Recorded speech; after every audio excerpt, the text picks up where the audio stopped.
Bonjour à vous tous. Donc le chapitre 7 est le chapitre qui vraiment, dans le livre de Daniel, veut mettre une emphase sur tout ce que Dieu veut nous dire pour nous au temps de la fin. Donc le livre de Daniel a 12 chapitres. Le chapitre 7 est comme le summum de ces 12 chapitres, c'est au milieu du livre. Et là, Daniel, je ne sais pas si c'est Dieu ou Daniel qui a voulu ça ainsi, place au milieu de son livre vraiment l'apogée de la révélation que Dieu veut que l'on ait pour aujourd'hui au temps de la fin. Donc vraiment le chapitre 7, c'est le livre qu'on va essayer de comprendre le mieux possible. Les autres chapitres, 8 et 9, ne font que renforcer ce que Daniel veut exprimer par le chapitre 7. Donc ils vont décrire, ils vont aider à comprendre mieux ce que le chapitre 7 nous révèle. Donc le chapitre 7, débutons par une introduction. Je propose dans Matthieu 24, verset 15, Jésus donne une exhortation à ses disciples intéressante.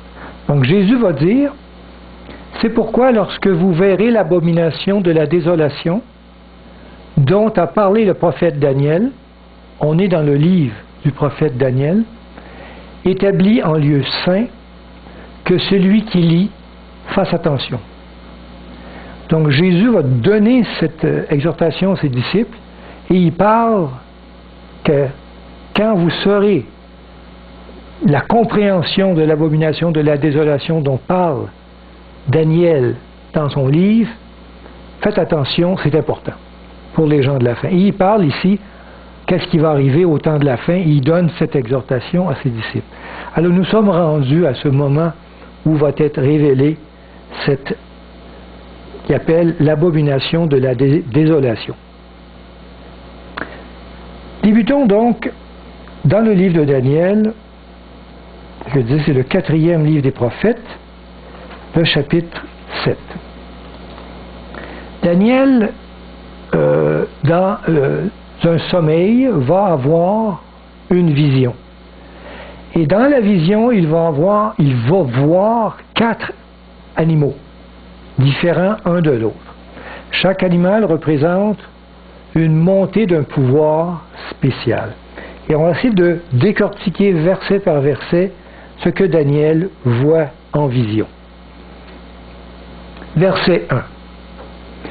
La première année de Belchazzar, roi de Babylone. C'est intéressant qu'il donne un peu le temps, mais on revient en arrière dans le temps. Le chapitre 6 était plus loin dans le temps. On revient dans le temps, 6 ans avant, 6 ans après la montée au pouvoir de Nabonide, le père de Belchazzar, celui qui a vu la main écrite sur le mur. Là, au fait, Daniel reprend cette vision qu'il a eue avant cela. Daniel eut un songe et des visions de son esprit pendant qu'il était sur sa couche. Donc Daniel, à ce moment, a 73 ans. Ensuite, il écrivit le songe et raconta les principales choses. Pour nous, aujourd'hui, on est heureux que ça ait été écrit.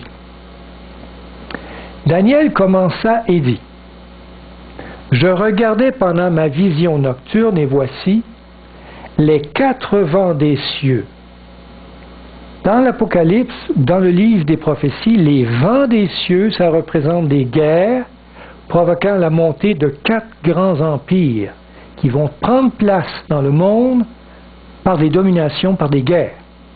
Le vent représente des guerres. Ils firent irruption sur la grande mer. L'eau, la mer, représente des peuples et des nations. On peut lire cela dans Apocalypse 17:15. C'est écrit, les eaux que tu as vues, ce sont des peuples, des foules, des nations et des langues.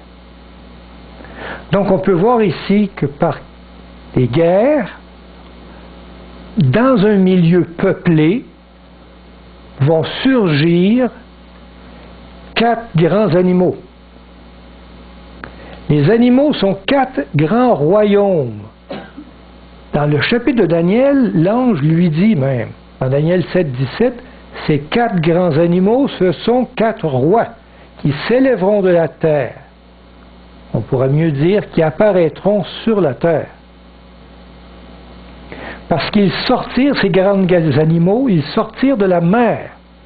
Donc, il sort de la mer, il sort dans des milieux peuplés où il y a beaucoup de monde, dans des lieux habités.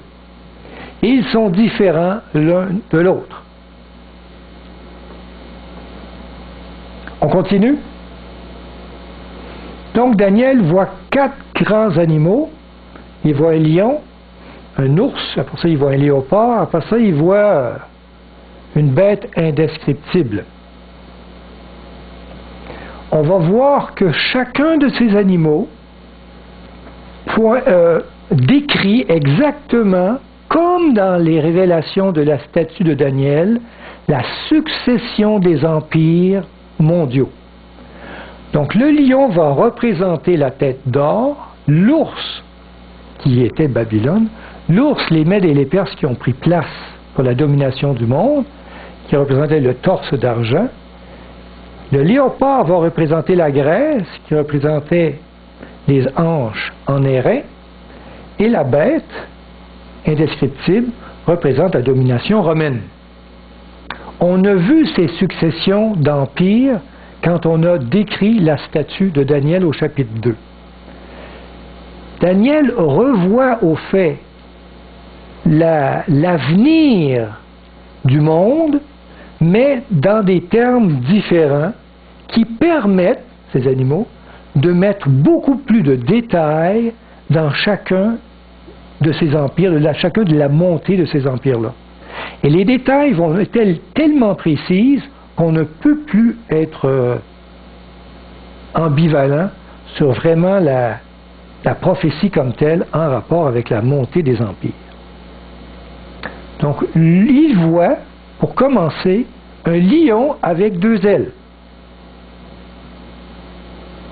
qui se tient sur le bord de la mer.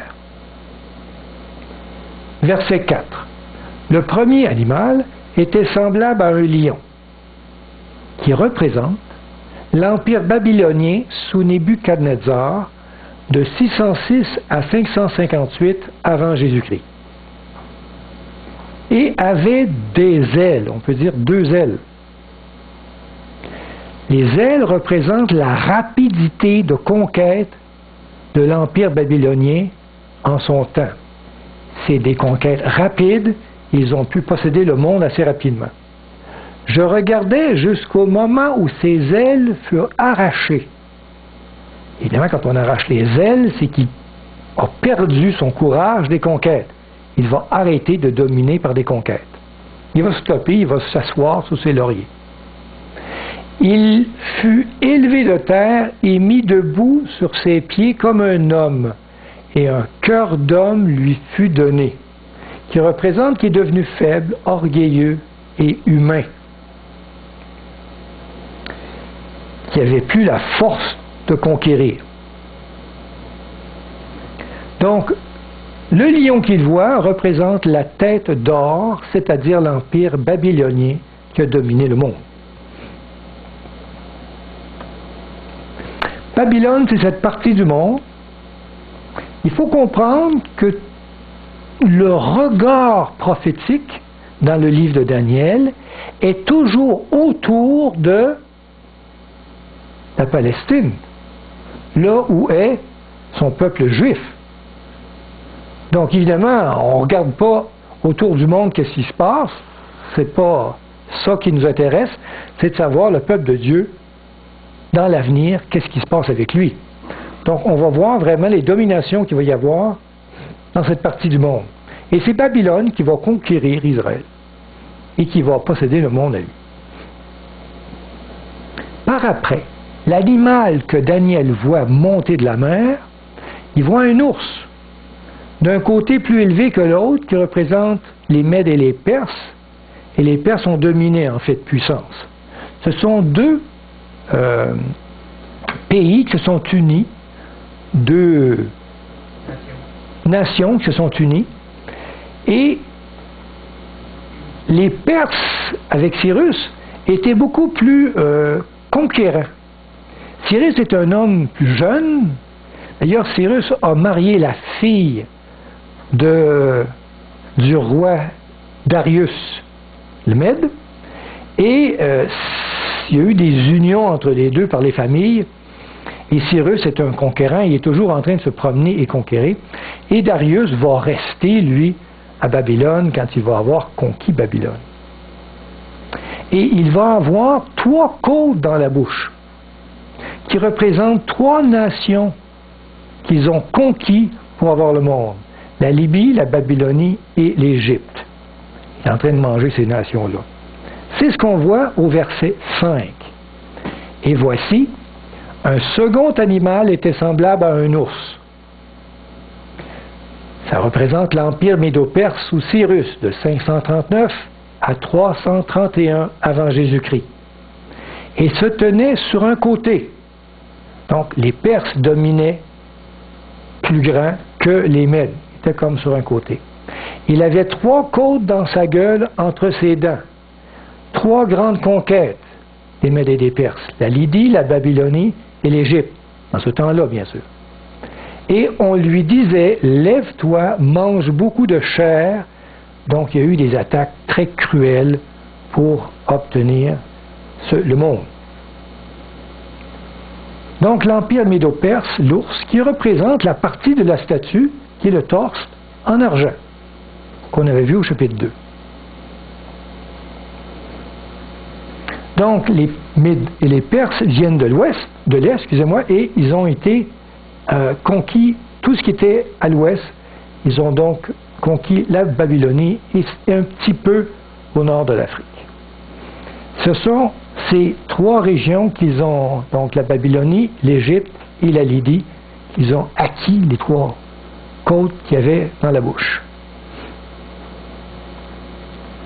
Puis, Daniel voit dans ses visions un autre animal sortir de la mer, qui est un léopard à 4 têtes. On voit pas ça souvent. Et il y avait 4 ailes, qui représentent l'empire grec qui va dominer le monde après les Mèdes et les Perses. Au verset 6.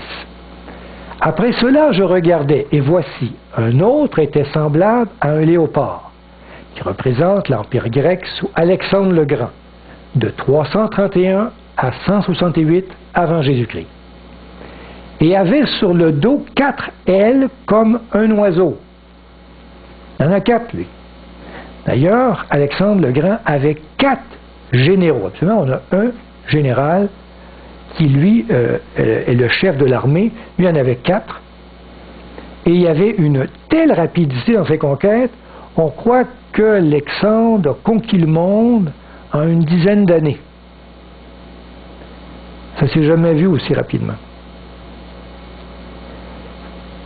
Il avait donc 4 ailes comme un oiseau, rapidité de ses conquêtes. Cet animal avait 4 têtes qui représentent 4 généraux, formant 4 sous-royaumes. Pardon. Il y avait Séleucos. Vous savez, quand Alexandre le Grand est mort, il est mort très jeune, dans la trentaine. Son royaume, il possédait le monde, a été divisé en 4, et chacun des généraux de son armée se sont divisés le territoire, est, ouest, nord, sud. Et le général Séleucos a pris l'est, Lysimaque a pris le nord, Cassandre a pris l'ouest, et Ptolémée a pris le sud. Et la domination lui fut donnée à cet animal. C'est intéressant, 4 têtes, 4 généraux, ça fonctionne avec l'histoire, l'animal qu'il voit. Donc, l'Empire grec représente les hanches en bronze de la statue.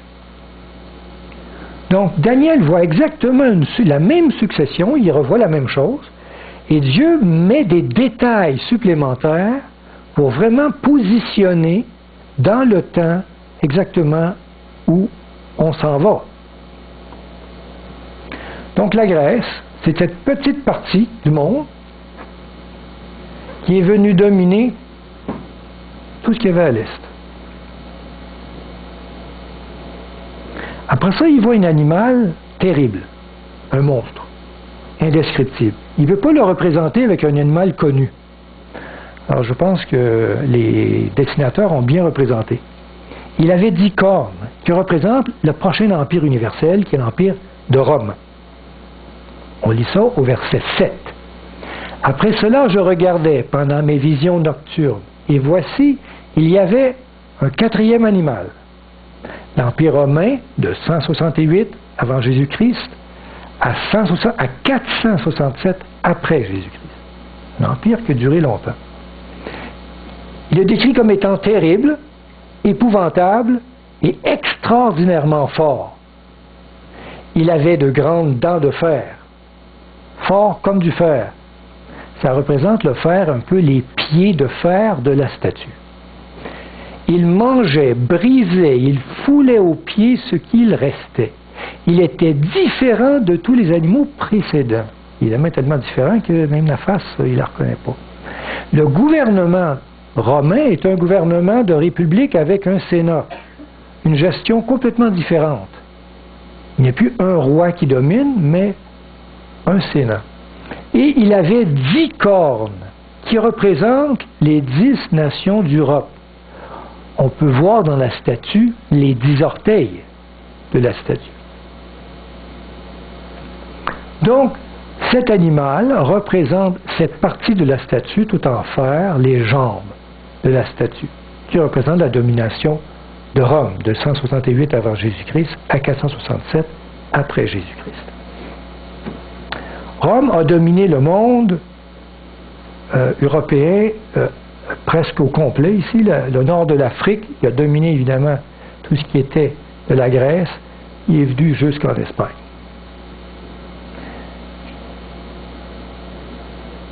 On voit sur la tête de l'animal 10 cornes. Rome, après l'invasion des tribus qu'il y avait autour, des tribus barbares, est venue se briser, se scinder en 10 nations. On avait les anglo-saxons, les francs, les amanites, les lombards, les ostrogoths, les burgundis, les érulis, les Wisigoths, les Suèves et les Vandales, qui représentent les 10 cornes. Après, Daniel voit quelque chose de particulier. Il voit une petite corne qui pousse sur la tête de l'animal, et en poussant, en sortant, elle va arracher 3 cornes. Elle va faire tomber, c'est comme une dent qui pousse, qui fait tomber 3 dents. Grosse dent. Donc une corne qui pousse sur sa tête et qui en fait tomber 3. Cette petite corne représente la puissance du système papal dans l'Église chrétienne de Rome. Et on va la voir de plus en plus en détail, cette description. Verset 8. Je considérais les cornes, et voici une autre petite corne. C'est la puissance du système papal dans l'Église catholique romaine. Aujourd'hui, qui sortit du milieu d'elle. Donc cette corne sort du milieu des 10 cornes, donc va émerger de l'Europe. Et 3 des premières cornes furent arrachées devant cette corne. On sait, selon l'histoire, que le système papal va anéantir 3 nations déclarées hérétiques. Les Hérules vont être anéantis en 493, les Vandales en 534 et le peuple des Ostrogoths en 538. En les traitant d'hérétiques, ils vont les chasser, ils vont les faire la guerre jusqu'à temps qu'ils vont les anéantir. Et voici, elle avait les yeux comme des yeux d'homme. On peut voir que ça représente un chef qui est à la tête de cette puissance, le pape. Et une bouche qui parlait avec arrogance. Parler avec arrogance, c'est comme dire des blasphèmes. Et on dit un blasphème quand on se prend pour Dieu. On va voir des détails sur cette puissance par après. Donc, ces 10 cornes qu'on voit sur l'animal représentent cette partie des pieds de la statue. Partie un peu particulière, elle avait dans cette partie de pied un mélange d'argile et de fer. On se rappelle qu'est-ce que ça voulait dire, ce mélange d'argile et de fer. L'argile représentait, dans le contexte religieux, ce qui était religieux. Dans le contexte de la Bible, je veux dire ce qui était religieux. L'argile, ça représente le spirituel. Et le fer représente ce qui est l'armée civile. Vous savez, chez nous, en Amérique, on a séparé la religion de l'État. Ici, cette puissance unit la religion et l'État. C'est pour ça que, mais ça s'unit très difficilement. On voit que l'argile ne se mêle pas au fer.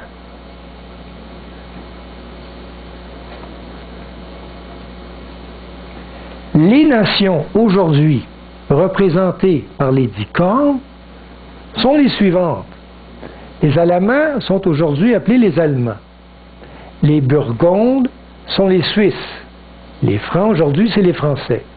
Les Lombards, dans ce temps-là, c'est aujourd'hui les Italiens.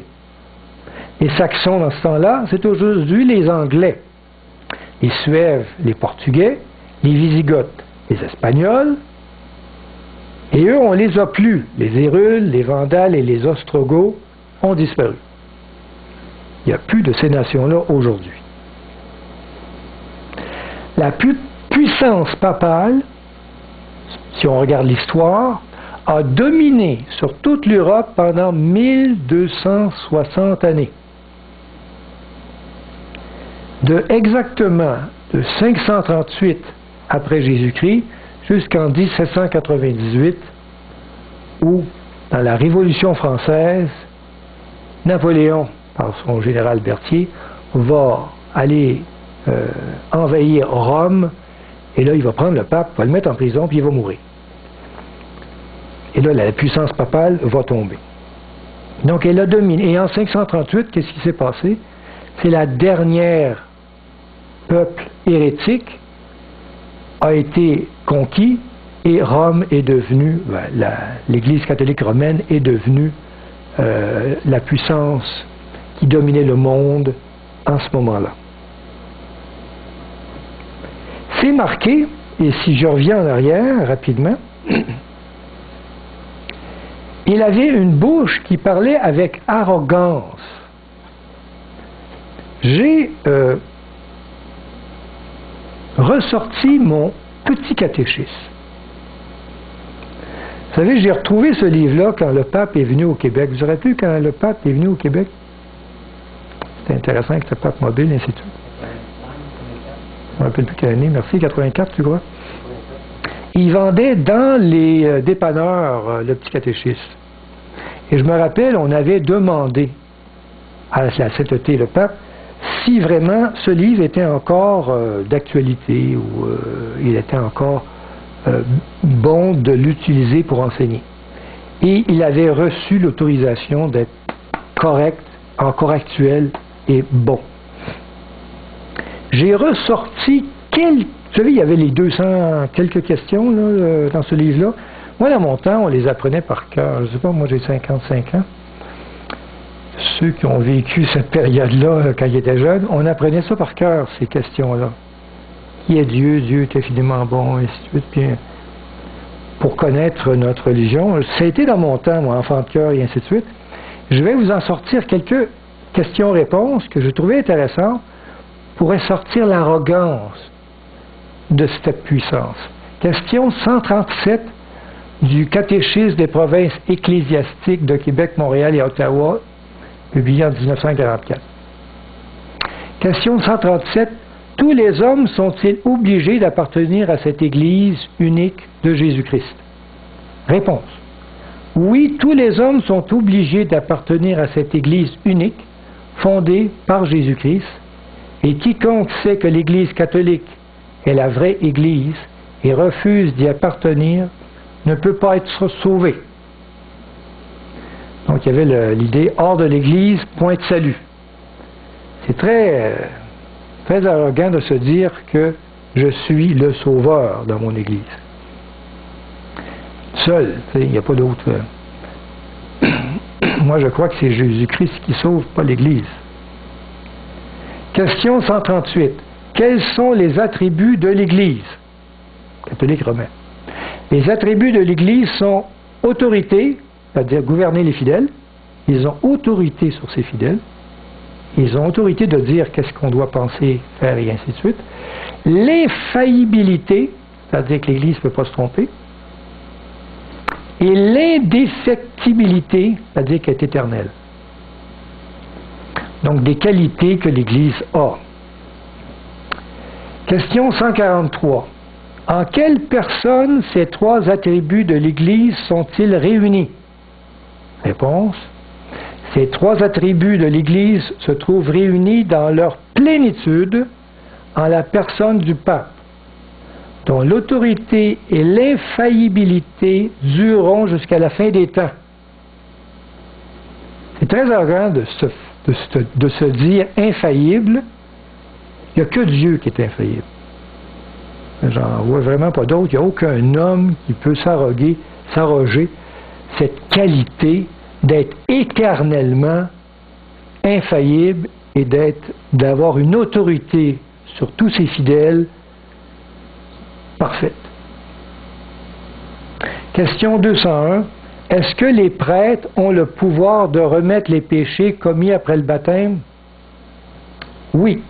Les prêtres ont le pouvoir de remettre les péchés commis après le baptême parce que Jésus-Christ leur a donné ce pouvoir.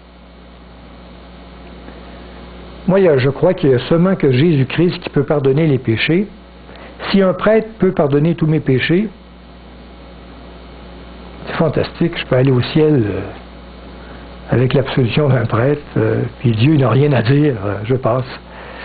Alors, ils s'attribuent des qualités et des pouvoirs qui n'appartiennent qu'à Dieu. Et ça, c'est très arrogant. En fait, l'Église. Après Daniel, il voit donc ces bêtes, et après la montée du pouvoir de Rome et de catholiques romains, il voit un jugement. Il décrit un jugement qu'on appelle le jugement d'investigation, où on investigue chaque personne. On va lire ça au verset 9. Je regardais pendant que l'on plaçait des trônes. Trône, jugement, va très bien ensemble. C'est l'ouverture du jugement d'investigation, le trône. Et l'ancien des jours s'assit. C'est Dieu le Père qui vient s'asseoir. Son vêtement était blanc comme la neige, qui représente son caractère saint, pur. Ses cheveux de sa tête étaient comme de la laine pure, qui représente sa grande sagesse. Son trône était comme des flammes de feu. Un trône qui brûle, c'est le feu et le trône, deux éléments qui veulent parler de jugement dans la Bible. Et les roues, donc il y a un déplacement, on parle de roues, on se déplace, comme un feu ardent. Donc un déplacement pour un jugement. Verset 10. Un fleuve de feu coulait et sortait devant lui. Là, du feu, il y en a. Il y en a un fleuve. C'est une expression d'un grand jugement. Pas une petite affaire. 1000 milliers le servaient et 10 000 millions se tenaient en sa présence. Tous les anges, on dirait, du ciel sont là, comme témoins du jugement de tous les humains. Les juges s'assirent. On ne dirait pas qu'il n'y a pas un jugement, il y a même des juges. Mise en place du jugement, très clair. Et les livres furent ouverts. Oh boy! C'est les livres qui sont écrits, tous nos actes, toutes les choses que chaque personne a fait dans sa vie. Et on ouvre les livres pour les juger. Mise en place d'un jugement. Dévoilement de tous nos actes. Après, Daniel voit la fin du monde. Il voit une scène apocalyptique. Au verset 11. Je regardais alors, à la fin du temps du jugement d'investigation, donc on a fini le jugement, Il voit la suite. À cause des paroles arrogantes que prononçait la corne, on sait que c'est la puissance papale à la fin, donc dégradation du système papal qui va reprendre vie à la fin du monde. Et tandis que je regardais, l'animal fut tué, effondrement de son pouvoir. Et son corps fut anéanti, destruction du monde entier, et livré au feu pour être brûlé. Livré au feu pour être brûlé, on dirait que c'est la scène de l'enfer, la géhenne. On dirait que cet animal-là, il va pas au ciel. Verset 12. Les autres animaux furent dépouillés de leur puissance. Il y a comme un flashback. Il dit les autres animaux ont été dépouillés de leur puissance. C'est vrai. Donc le lion, l'ours, le léopard. Mais une prolongation de vie leur fut accordée jusqu'à un certain temps. On peut croire que les anciennes philosophies sont encore actuelles. Vous savez, on peut encore aller manger des mets grecs au restaurant. Même que la philosophie grecque est encore très actuelle aujourd'hui. Donc, on a de la Grèce, même si cette nation a été anéantie, encore des choses vivantes de la Grèce aujourd'hui. Vous savez, on voit l'astrologie là, dans les journaux, là, les lions, que ça veut dire, et ainsi de suite. Là, on va savoir ce que demain nous réserve ou aujourd'hui. Ça vient de Babylone. C'est des éléments babyloniens qui sont encore présents aujourd'hui, jouer dans des astres, puis voir le futur. Donc, on a encore de ces nations-là des éléments qui vivent encore aujourd'hui, qui n'ont pas été totalement anéantis. Par après, Daniel voit une scène un peu spéciale où c'est l'ouverture du service de la purification du sanctuaire céleste. Il voit Jésus dans le sanctuaire, dans une scène spéciale, on va voir ça. Je regardais pendant mes visions nocturnes, et voici, sur les nuées des cieux, arriva quelqu'un de semblable à un fils de l'homme. C'est les anges qui portent Jésus et qui l'amènent dans une place spéciale. Il s'avança vers l'Ancien des jours. L'Ancien des jours, c'est Dieu le Père. Et on le fit approcher de lui. Donc, il y a un déplacement ici. On prend Jésus, on l'amène quelque part. Il est rendu où, l'Ancien des jours? On l'a vu tantôt. Il est en train de juger sur le trône. Et on amène Jésus dans cet appartement-là. Jésus est le passage du lieu saint au lieu très saint dans le sanctuaire céleste. Bon, c'est un peu compliqué pour vous autres. Mais Jésus est en train de se déplacer vers un ministère de purification. Verset 14. On lui donna la domination, la gloire et le règne. Début de la procédure d'intronisation de Jésus à la fin des temps. Et tous les peuples, les nations et les hommes de toute langue le servirent. On parle des rachetés, bien sûr.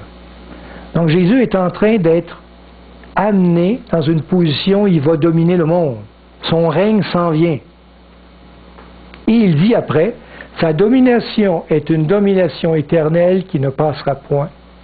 On parle du royaume de Dieu qui est restauré. Et son règne ne sera jamais détruit. Amen.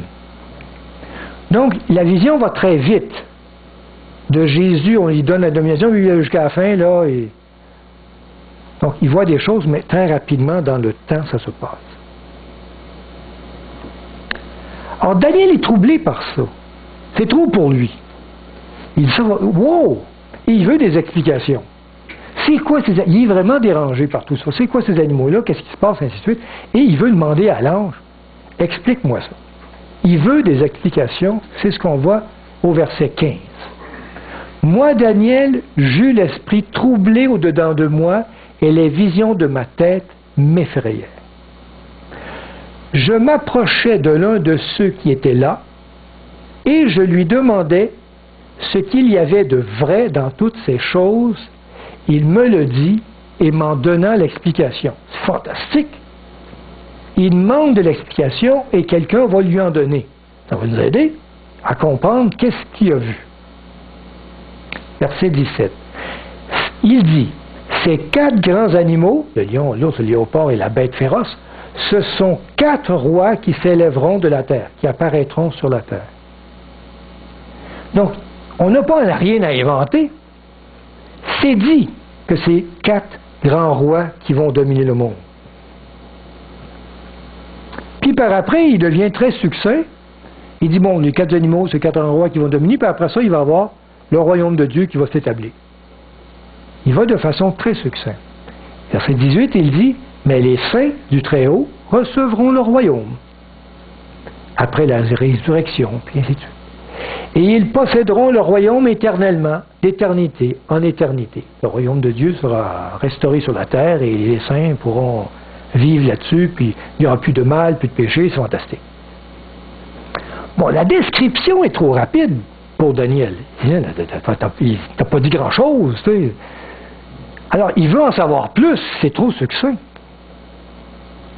Ah, mais il veut surtout avoir des informations sur cette bête méchante-là. Elle est plutôt bizarre.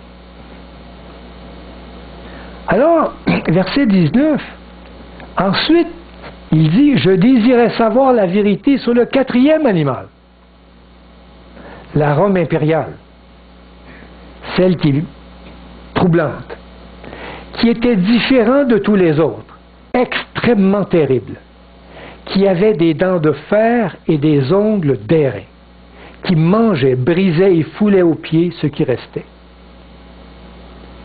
Et sur les 10 cornes qu'il avait à la tête, et sur l'autre qui était sortie de devant laquelle 3 étaient tombés, sur cette corne qui avait des yeux,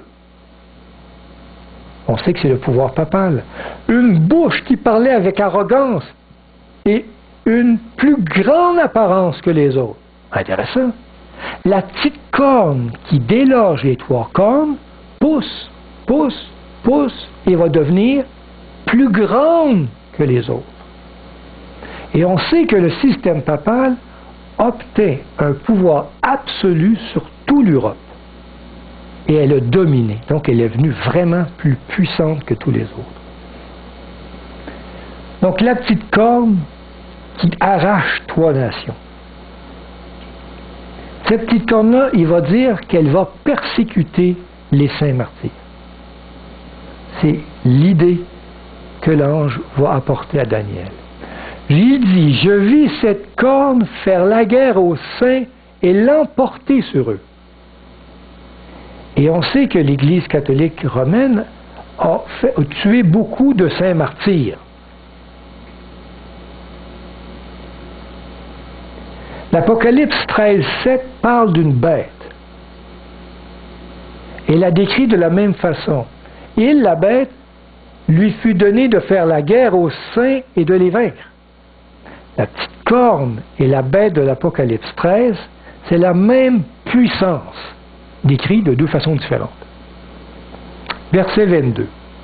Jusqu'au moment où l'Ancien des jours, Dieu le Père, vint donner droit aux saints du Très-Haut, rendre justice au temps de la fin.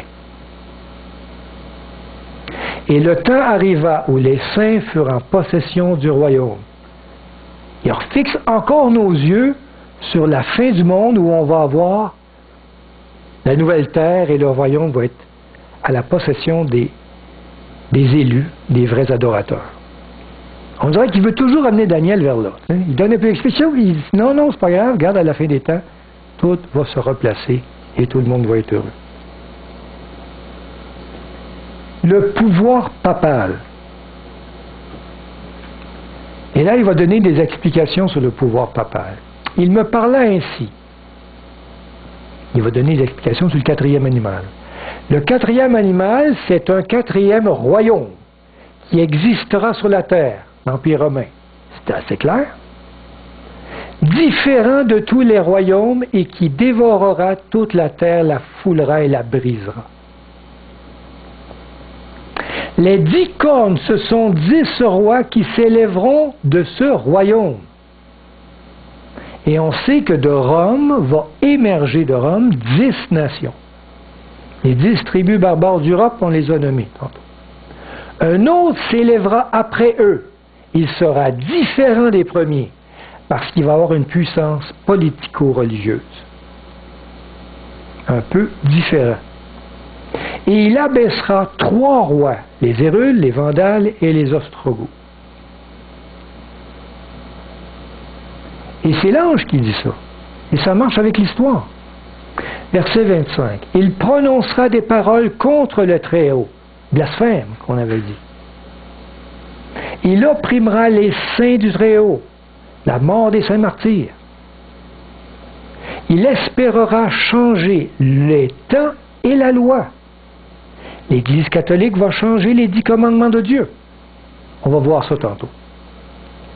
Et les saints seront livrés entre ses mains pendant un temps, des temps et la moitié d'un temps. On va le calculer tantôt, ça donne exactement 1260 années de règne. On avait vu que l'Église catholique romaine a dominé pendant ce temps-là. Un temps, des temps et la moitié d'un temps. Prophétiquement parlant, tous reconnaissent, les grands érudits, qu'un temps est une année. Littérale. Pas une année littérale. Un temps veut dire un an, des temps veut dire 2 ans, et un demi-temps, c'est un demi-année. Dans le temps de Rome, on comptait les années comme 360 jours. D'ailleurs, on avait de la difficulté parce que après quelques années, il fallait se réajuster dans notre calendrier. On avait des années de 13 mois pour se réajuster. On avait 12 mois, 360 jours. Des temps, c'est 2 ans, 720 jours. Le des, souvent, il faut le remplacer par 2. Et un demi-temps, c'est la moitié de 360, 180 jours. Si on additionne, on tombe 1260 jours. Intéressant, vous ne trouvez pas? Un temps des temps et la moitié d'un temps, c'est le temps symbolique pour représenter 1260 jours.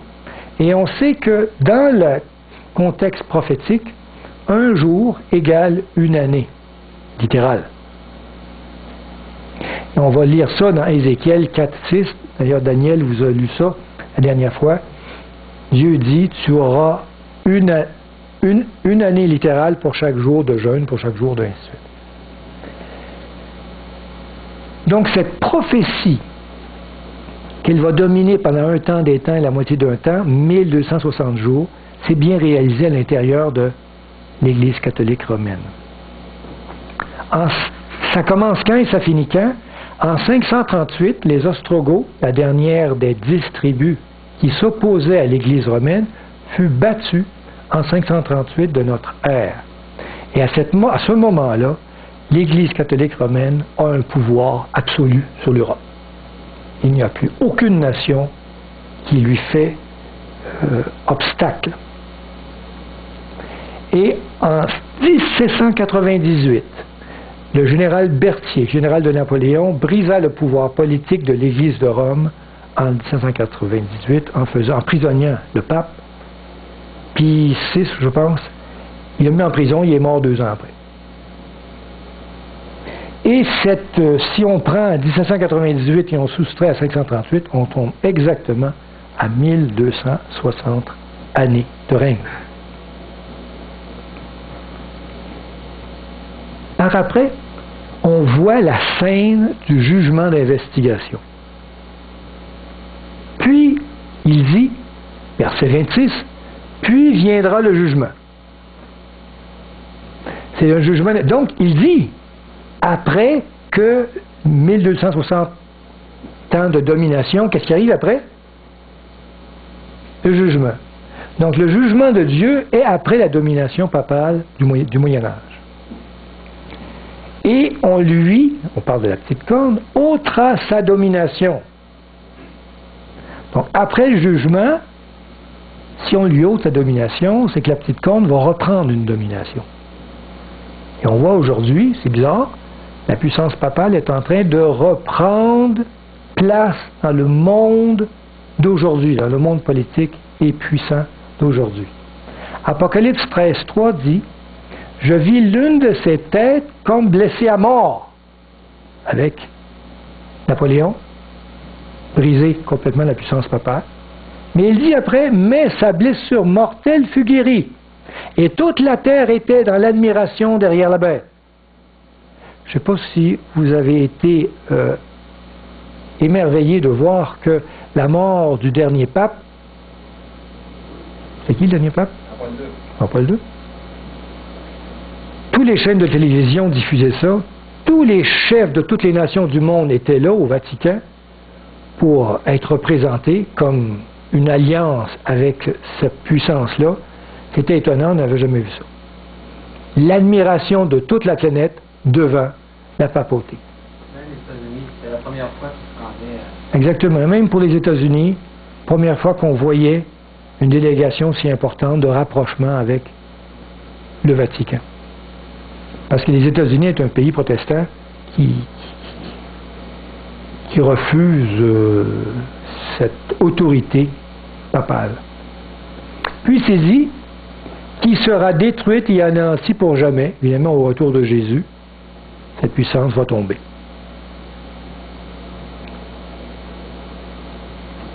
Et après, on voit une scène du royaume de Dieu. Verset 27. Le règne, la domination et la grandeur de tous les royaumes à venir, qui sont sous les cieux, seront donnés au peuple des saints du Très-Haut. Donc, il revient toujours à ce qu'on va avoir. C'est pas grave, elle va dominer, ça va aller mal, et ainsi de suite, mais après ça, ça va être fantastique. Il va y avoir les saints qui vont dominer le monde. Son règne, le règne de Dieu sur la nouvelle terre, est un règne éternel, et tous les dominateurs le serviront et lui obéiront. Les rois seront évidemment en harmonie avec Dieu. Verset 28. Ici finirent les paroles. Moi, Daniel, je fus extrêmement troublé par mes pensées. Je changeais de couleur. Qu'est-ce qui dérange Daniel à ce point-là? Vous savez, Daniel, dans son temps, quand quelqu'un était fidèle à Dieu, quand quelqu'un était en harmonie avec les 10 commandements, il ne faisait jamais de péché, comme par exemple les amis de Daniel qu'on a mis dans la fosse au lion. Non, les amis de Daniel, on l'a mis dans la fournaise ardente. Lui, Daniel, on le met dans la fosse au lion. Qu'est-ce qui arrive? Est-ce qu'ils ont été brûlés? Non. Est-ce que lui a été mangé? Non. Donc Daniel a dans sa tête que quand tu es fidèle à Dieu, Dieu te protège. N'est-ce pas? Mais ici, il voit des scènes complètement inverses. Les saints, ceux qui sont fidèles à Dieu, ils se font manger par les lions, ils se font brûler, si en Dieu, ils se font massacrer. Il ne comprend pas ça. Il ne comprend pas que quand tu es fidèle à Dieu, tu te fais massacrer. Ça, là, ça ne rentre pas dans sa tête et ça le trouble énormément. Ça ne marche pas avec sa compréhension de Dieu, de son évangile. Il est dérangé par le fait que les saints seront détruits. Il dit après, « Et je conservais ces paroles dans mon cœur. » Daniel désire en savoir plus. D'autres éléments lui seront révélés au chapitre suivant. Mais nous, on va essayer de mettre de la certitude sur les choses qu'on a apprises. On voit ici que la grande vision de la statue est comme mieux expliquée avec des animaux, et il va y avoir des éléments nouveaux. Donc on a vu le lion qui était la tête, l'ours les bras, le léopard qui représentait les hanches, ici un animal bizarre qui représentait Rome, mais il y a deux autres scènes qui sont expliquées qu'on n'avait pas expliquées du tout. Il y a la petite corne, une domination qu'on ne voyait pas ici, qui vient prendre place. Et après on voit un jugement qui est dans le ciel, qui prend place. La petite corne, le jugement, et après ça, on voit la grosse roche là, qui vient, c'est Jésus qui revient, le retour de Jésus.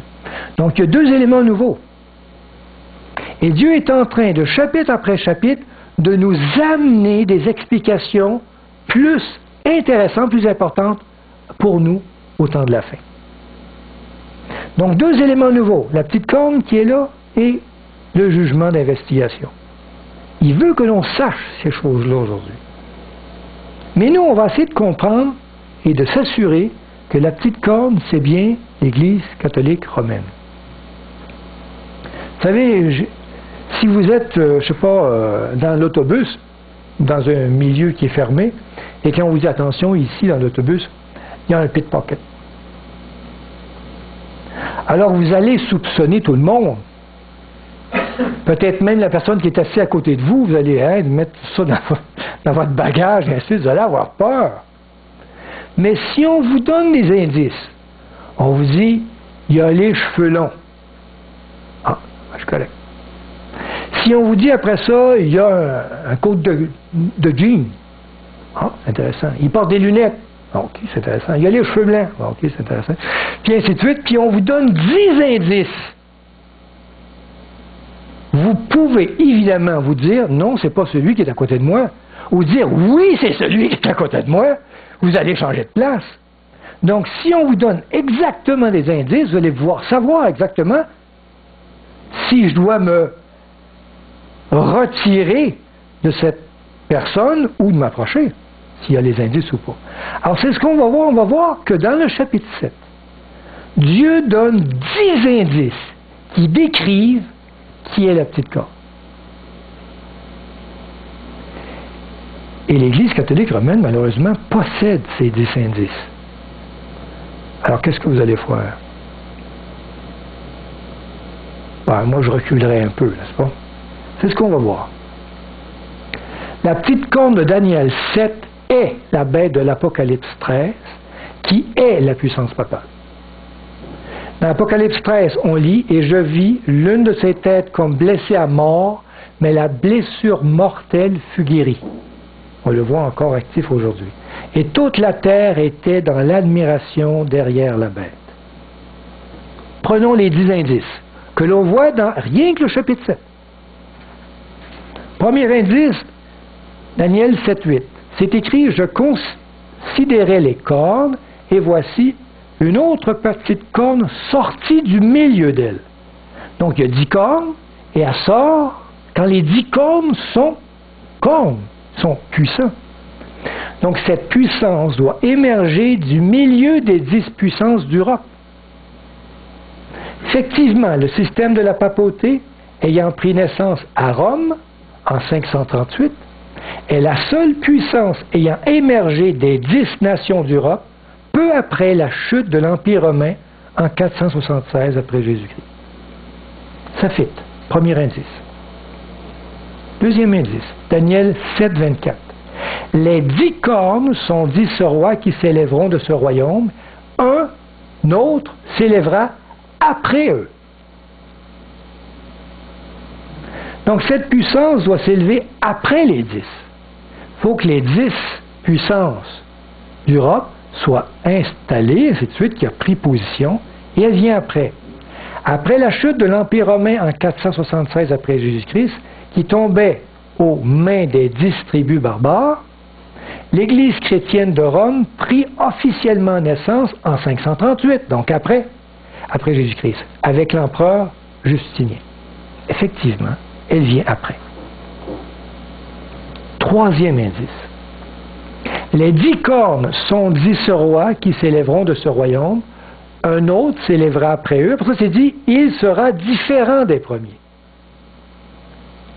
Cette puissance doit être différente des 10 autres puissances. Donc, les 10 rois règnent d'une façon civile. L'Église chrétienne de Rome devient une puissance politico-religieuse. Elle est religieuse. Très différente des 10 autres puissances d'Europe. Quatrième indice. Il sera différent des premiers et il abaissera 3 rois. Cette puissance doit abaisser 3 nations. Effectivement, afin d'obtenir le pouvoir absolu, l'Église chrétienne de Rome a anéanti, en les traitant d'hérétiques, 3 nations d'Europe. En 493, les Hérules. En 534, les Vandales écrasés en Afrique du Nord. Et en 538, les Ostrogoths chassés de Rome. Ça marche. Cinquième indice. Daniel 7-20. Et sur cette corne, il y avait des yeux et une bouche qui parlaient avec arrogance et une plus grande apparence que les autres. Elle est donc plus puissante que les 10 autres du Rome. Cette puissance doit avoir une plus grande apparence que les 10 autres nations. L'Église chrétienne de Rome a obtenu un pouvoir au-dessus des 7 rois restants. On en a acheté 3 à terre. Dans les années 538, le pouvoir papal fut absolu. La papauté a revêtu une plus grande apparence de richesse que les autres puissances du globe. 6e indice, Daniel 7:8. Elle avait des yeux comme des yeux d'homme. Cette puissance doit être représentée par un homme comme un chef. Et oui, l'Église chrétienne de Rome s'est nommé un chef suprême. Il n'y avait pas ça, un chef suprême dans l'Église chrétienne. Il y avait des évêques qui régnaient, mais jamais, ça n'existait pas le concept d'un chef suprême. Mais l'Église de Rome, lui, en nomme un. Le souverain pontife, le pape. Les yeux sont les attributs de l'astuce, de la perspicacité et des prétentions arrogantes d'une organisation religieuse apostate. C'est ce que ça représente, les yeux. 7e indice, Daniel 7:21. Je vis cette corne faire la guerre aux saints et l'emporter sur eux. Intéressant. Cette puissance doit faire la guerre aux saints. L'Église chrétienne d'Europe a fait la guerre aux saints. Premièrement, les croisades meurtrières, les massacres de l'Inquisition, les bûchers de la Saint-Barthélemy. Je ne sais pas si vous connaissez les massacres de ça. La guerre de 30 ans, les réformateurs, Martin Luther, Jean Hus. Jean Hus était brûlé, lui, parce qu'il disait que c'est Jésus qui nous sauve. On le brûle. Il n'était pas d'accord qu'on avait des indulgences. Il fallait payer, puis nos péchés étaient pardonnés. Il y avait toutes sortes de choses qui étaient vraiment irrecevables. Mais on les brûlait. Hérétiques. Elle fait la guerre aux saints et elle les remporte. 8e indice. Il prononcera des paroles contre les Très-Hauts, il opprimera les saints du Très-Haut et il espérera changer les temps et la loi. Oh, bon, intéressant. Cette puissance espère changer les temps et la loi. L'Église chrétienne de Rome désire changer la loi des 10 commandements. Vous savez ça? En éliminant le 2e et en substituant la journée du dimanche à celle du samedi. Seulement par le fait de changer la loi de Dieu, la papauté s'est exaltée au-dessus de Dieu. Vous savez, il y a un seul écrit dans toute la Bible qui a été écrit de la main de Dieu, de son doigt. Jésus nous a laissé même pas une liste d'épicerie. On n'a rien des écrits de Jésus. Mais on a un seul écrit de la main de Dieu, c'est les 10 commandements qui est écrit sur des tables de pierre et qui est donné à Moïse. N'est-ce pas? Et la papauté s'est donné le droit d'échanger. On va voir ça tantôt. 9e indice. Il y en a-tu des indices? Daniel 7:25. Et les saints seront livrés entre ses mains pendant un temps, des temps et la moitié d'un temps. Et on a compté que prophétiquement, ça voulait dire qu'il va dominer pendant 1260 années. Et l'Église chrétienne de Rome a régné de 538 à 1798, soit un total de 1260 années. Si on ne décrit pas la bonne personne, il y a un problème. 10e indice. Daniel 7:25. Elle avait des yeux comme des yeux d'homme et une bouche qui parlait avec arrogance. Cette puissance doit blasphémer aux yeux de Dieu. L'Église chrétienne de Rome se dit infaillible et avoir le pouvoir de pardonner les péchés. Le temps des indulgences. On donnait de l'argent, on était pardonné. Des attributs qui n'appartiennent qu'à Dieu. Si grande est la dignité et l'élévation du pape qu'il se dit ne pas être un simple homme. Il est en quelque sorte Dieu sur terre et possède la plénitude du pouvoir. 10 indices et les 10 fonctionnent. Rien que dans un chapitre de Daniel 7. On a vu qu'il est dit dans Daniel 7, 25, cette petite corne va espérer changer les temps et la loi. Comment elle essaye de faire ça? Quelle loi? Et la loi la plus basique, la plus de base, c'est les 10 commandements. Et j'ai pris mon petit catéchisme. Moi, j'avais appris les 10 commandements, là. Je les avais appris comme ça. Moi, je ne savais pas que ça existait de façon différente dans la Bible. Alors, un seul Dieu adorera et aimera parfaitement, c'est ce que j'avais appris. Ça marche avec le premier commandement. Dieu en vain ne jurera ni autre chose pareillement. Là, il y a un petit problème, il y a un commandement qui a tombé, c'est le deuxième. Vous savez ce qu'il dit, le deuxième commandement?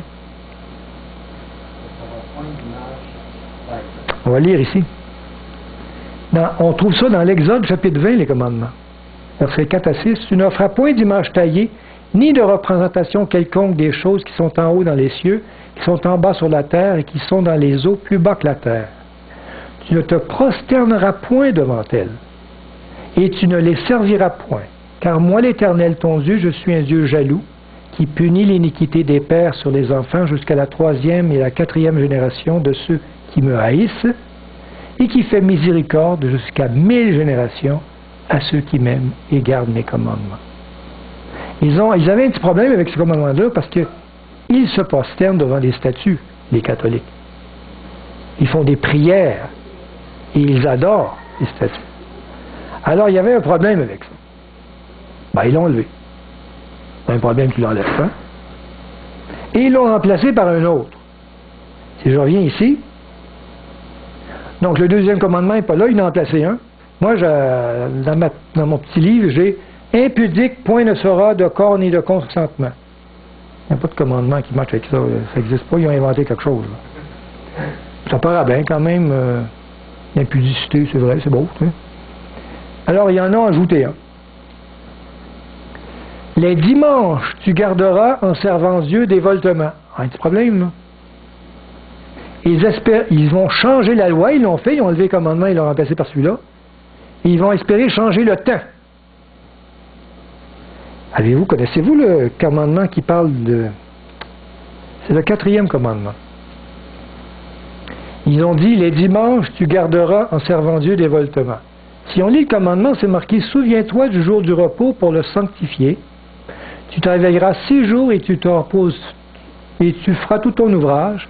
Mais le 7e jour est le jour du repos de l'Éternel, ton Dieu. Vous savez, c'est quoi le 7e jour? En tout cas, si on regarde le calendrier, c'est encore le samedi. Et si on va voir le peuple juif, il conserve encore cette bonne journée du samedi. Le commandement de Dieu parle du samedi. Eux, ils ont dit, les dimanches, tu garderas en servant Dieu des voltements. Ils l'ont changé pour le dimanche. Ils ont changé le temps dans les commandements. Le temps d'adoration n'est plus le même. L'adoration n'est plus ce que Dieu demande. Dieu demande une adoration qui est quoi? Mais le 7e jour est le jour du repos de l'Éternel. C'est-tu mon jour de repos à moi? Non, c'est le jour de repos de Dieu. Et à cause que Dieu, lui, c'est son jour de repos, tu ne feras aucun ouvrage, ni toi, ni ton fils, ni ta fille, ni ton serviteur, ni ta servante, ni ton bétail, ni l'étranger qui est dans tes portes. Car en 6 jours, l'Éternel a fait les cieux, la terre, la mer et tout ce qui est contenu. Il réfère à la création. Et il s'est reposé le 7e jour. C'est pourquoi l'Éternel a béni le jour du repos et l'a sanctifié. Les autres commandements fonctionnent un peu.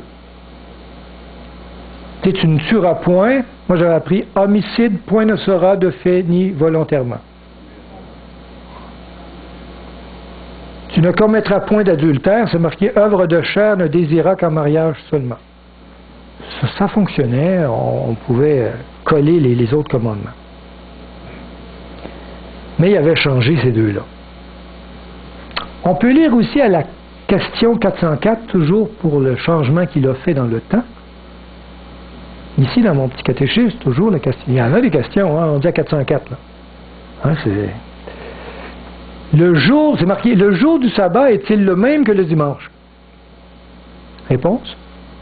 Non. Car le sabbat, sanctifié chez les Juifs, était le 7e jour de la semaine. Mais le dimanche, qui est sanctifié chez les chrétiens, est le 1er jour de la semaine. Ah, c'est pas le même jour. Et ils le savent. Ils sont conscients de ça.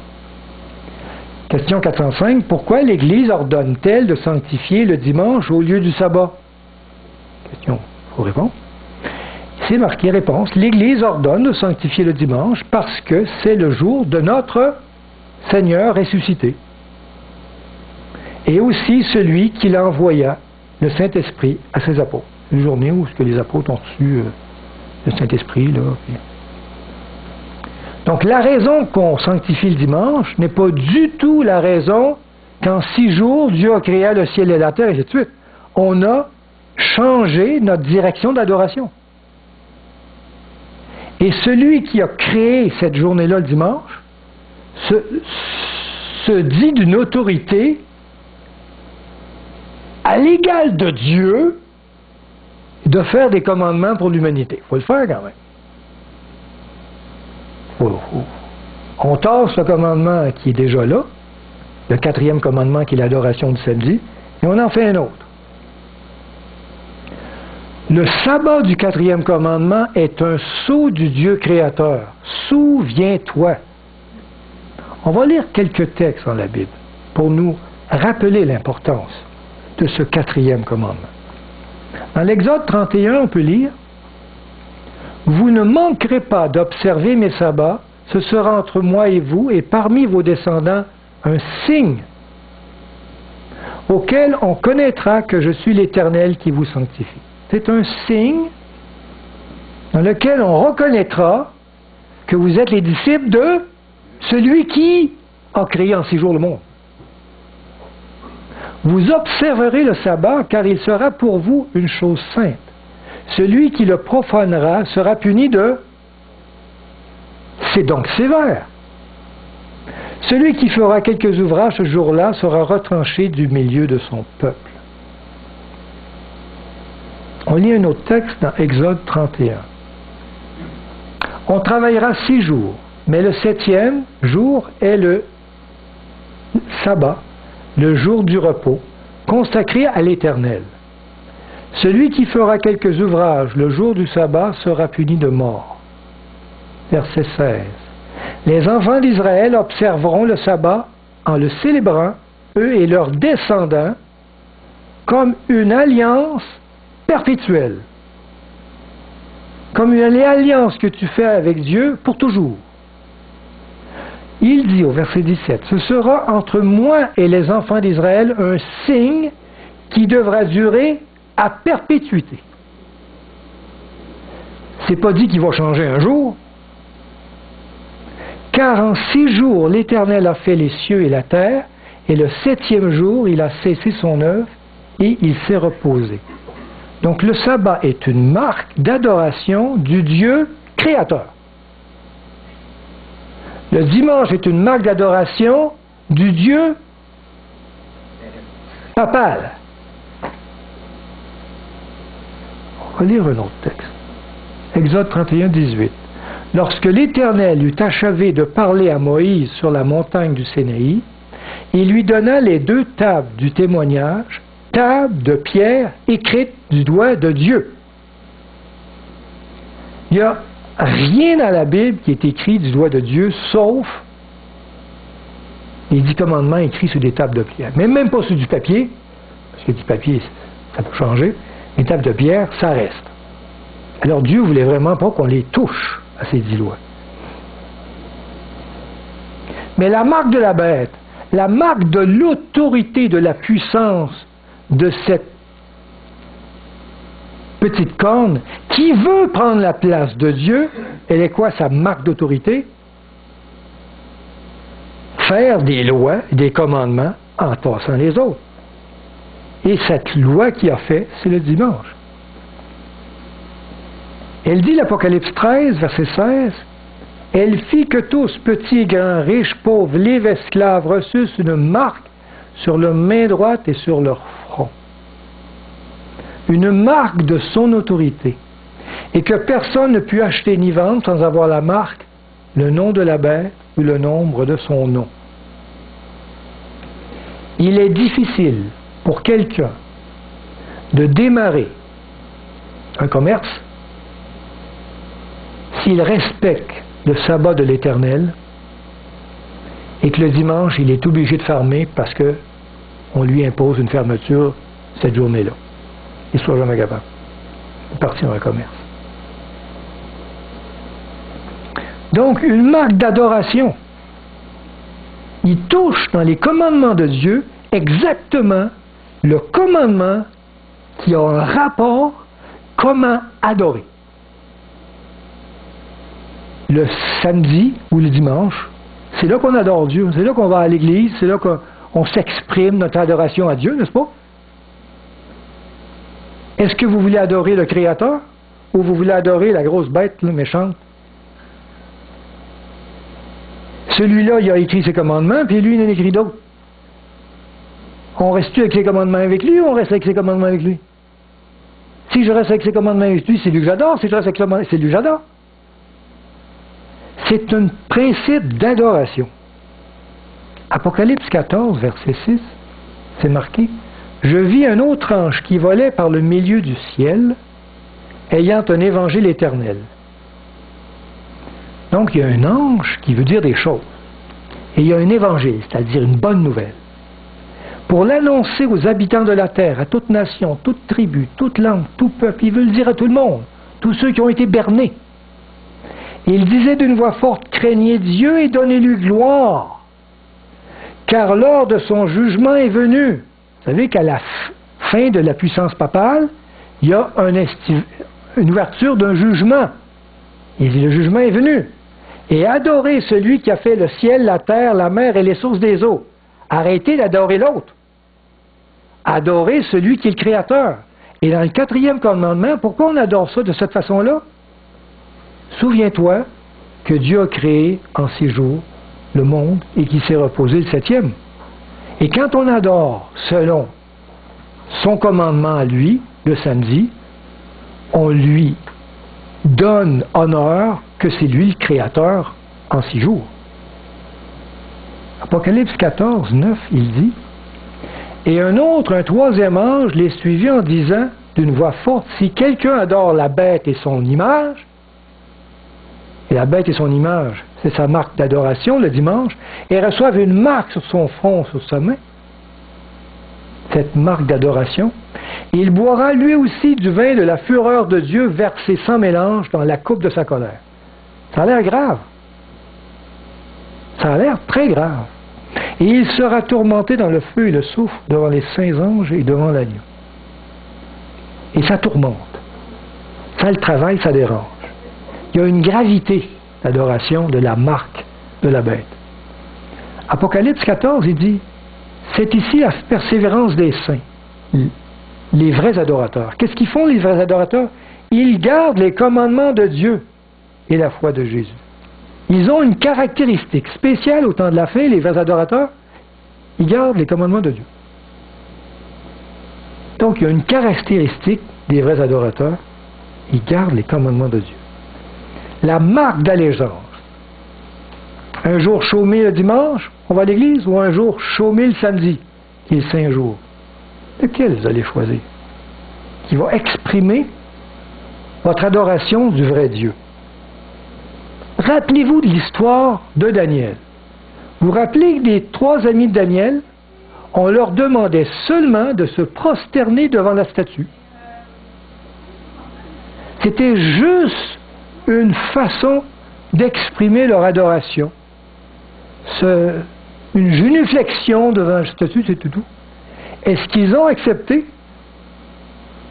Le problème de cette histoire, c'était que le roi imposait une adoration qu'eux refusaient. C'était encore sur le principe d'adorer. Ils refusaient d'adorer comme on leur demandait. Parce qu'ils savaient que Dieu avait, dans sa loi, avait dit « Tu ne prosterneras pas devant des statues. » Tu ne feras pas ça. Alors ils n'ont pas fait. Ils ont été jetés dans la fournaise ardente. Principe d'adoration, qui à la fin des temps va être notre problème. On avait lu ça dans Daniel 3, et d'après lequel quiconque ne se prosternerait pas et n'adorerait pas serait jeté dans le milieu d'une fournaise ardente. Tous ceux qui aujourd'hui, il va y avoir une loi qui va venir, on le croit, qui ne respectera pas le dimanche, va avoir des sévères sanctions. Or, il y a des Juifs à qui tu as remis l'intendance de la province de Babylone, Shadrach, Meshach et Abednego, hommes qui ne tiennent aucun compte de toi, ô roi. Ils ne servent pas tes dieux, et ils n'adorent point la statue d'or que tu as élevée. Et ce qui va être reproché à nous. Qu'est-ce qu'on ne se repose pas le dimanche comme tout le monde, puis ainsi de suite, puis on ne fait pas ça comme tout le monde, ben on va être comme pointé du doigt. Alors Nebuchadnezzar, irrité et furieux, donna l'ordre qu'on amena Shadrach, Meshach et Abednego, et ces hommes furent amenés devant le roi pour être jetés, évidemment, à la fournaise. Un autre élément de Daniel, c'est quand Daniel, on lui demande de ne pas adorer pendant un mois, mais c'est encore quelque chose de plus discret. De ne faire qu'une adoration vers le Dieu, le roi Darius, pendant un mois seulement. Et Daniel, qu'est-ce qu'il choisit? Si Dieu met cette histoire-là dans le livre de Daniel, c'est qu'il sait qu'on va avoir le problème à la fin des temps. Un problème d'un type d'adoration qui va nous être imposé ou demandé. Et Daniel ne change rien à son adoration. Il va même provoquer les gens qui sont là et qui le regardent. Parce qu'il sait qu'il adore correctement. On voit ça dans Daniel 6. Lorsque Daniel sut que le décret était écrit, un décret touchant avec l'adoration, il se retira dans sa maison où les fenêtres de sa chambre supérieure étaient ouvertes dans la direction de Jérusalem, et 3 fois le jour, il se mettait à genoux, il priait, il louait son Dieu comme il le faisait auparavant. Pourquoi il ne s'est pas caché? Pourquoi il n'a pas fait ça de façon intime pendant un mois? Pas du tout. Il l'a fait de façon exprimée. Il voulait le dire aux gens, je suis un adorateur de ce Dieu-là et je le démontre. Et je n'ai pas peur, je l'affiche. Même si je vais à la mort. Et c'est arrivé d'ailleurs. Alors ces hommes entrèrent tumultueusement et ils trouvèrent Daniel qui priait et invoquait son Dieu. Puis ils se présentèrent devant le roi et lui dirent au sujet de la défense royale, n'as-tu pas écrit une défense portant que quiconque dans l'espace de 30 jours, rien que 30 jours, s'adresserait des prières à quelque Dieu ou à quelque homme, excepté à toi, ô roi, serait jeté dans la fosse au lion? Dieu, par cet exemple, nous exhorte aujourd'hui à exprimer notre adoration de façon claire, franche et voulue. Je vois que le chapitre 7 de Daniel, avec tous ces animaux et surtout le méchant, les cornes, nous ont appris des choses extraordinaires. Le chapitre 8 va nous apprendre encore des choses merveilleuses. Et de plus en plus, il va y avoir une direction vers ce qui se passe dans le ciel, de ce que Jésus fait dans le ciel. Et on va le voir au chapitre 8, au chapitre 9. Mais il va y avoir des éléments encore plus précis dans le temps, pour savoir exactement quand est-ce que ce jugement dans le ciel a commencé. Avez-vous des questions?